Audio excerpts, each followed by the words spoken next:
Hello students, welcome to the video class English. This is your English teacher from St. Norbert Senior Secondary School, Damoh. Today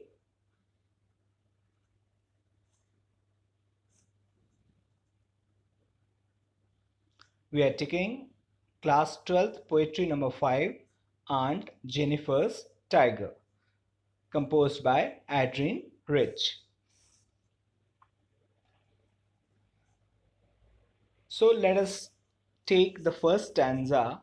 In the first stanza, the poet is describing a lady whom she addresses as Aunt Jennifer.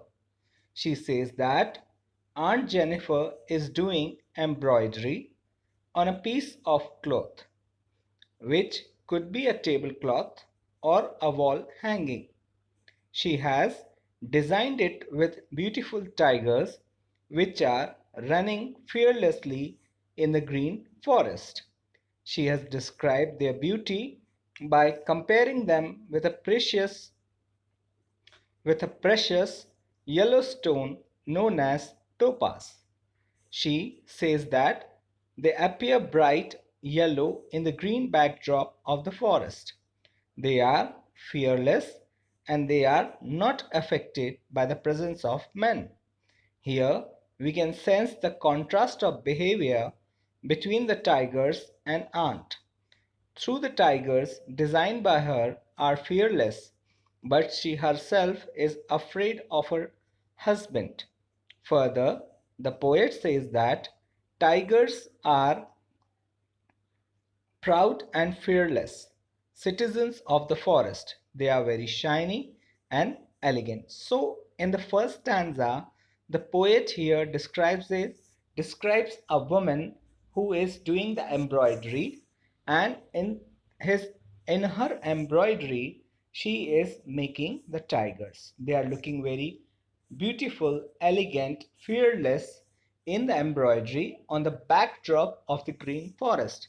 She is comparing them with the yellow stone as topaz. Topaz is a stone, it is a crystal in which there are stripes like the tigers have.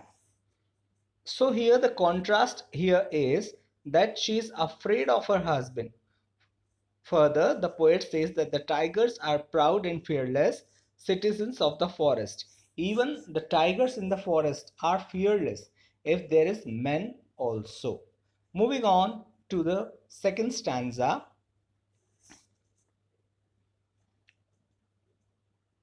Here the poet describes the fear of Aunt Jennifer towards her husband. She says that while she is doing embroidery, her fingers are quivering. Quivering here means shaking with fear of her husband. Her husband doesn't approve her hobby of embroidery. Therefore, she trembles while she is embroidering the piece of cloth. Trembles here means the shaking. It has become difficult for her to pull her needle up and down.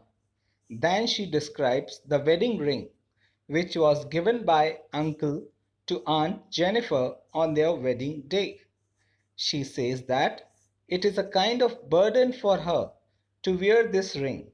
She has been tortured by her husband so much that the wedding ring, which could have been a beautiful gift for her, seems like a burden to her.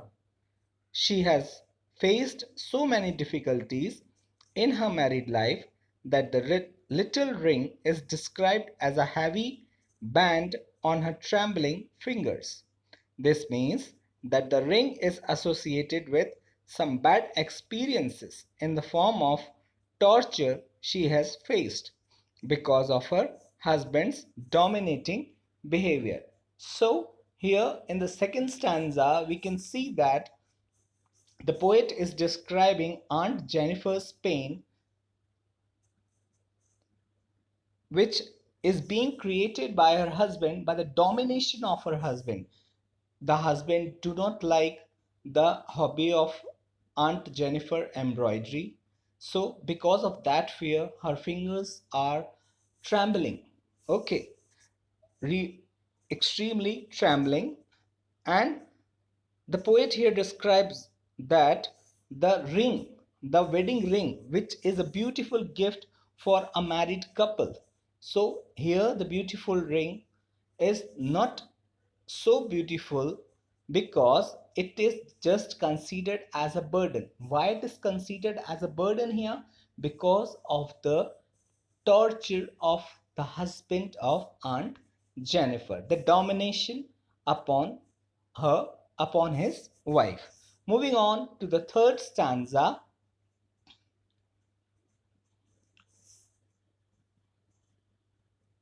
the poet says that one can easily sense Aunt's desire for freedom and fearlessness through her design of tigers, but further she says that it is not possible for Aunt to achieve this freedom during her lifetime. She will attain it only after her death. But here also the irony of her life is that still she will be tied up with shackles in the form of her husband's wedding ring. The ring was the sole proof of the tortures which she had faced from her husband. On the other hand, there are the tigers designed by Aunt Jennifer, which will always depict her desire of living a fearless life by jumping proudly and bravely on the piece of cloth. So in the third stanza, poet here says that it will be mere a desire of Aunt Jennifer to have the freedom and fearless life, because we see that once the woman is married to a person, okay, and if a person is a dominating one, then she has to suffer throughout her whole life till her death.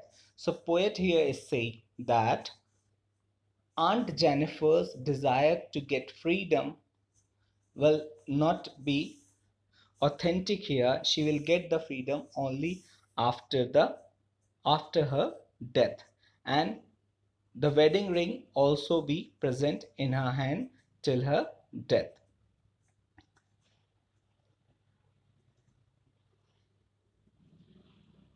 So this was the explanation of the poem Aunt Jennifer's Tiger. I hope you have understood well the poem and the stanzas explanation. Do watch this video repeatedly. Thank you.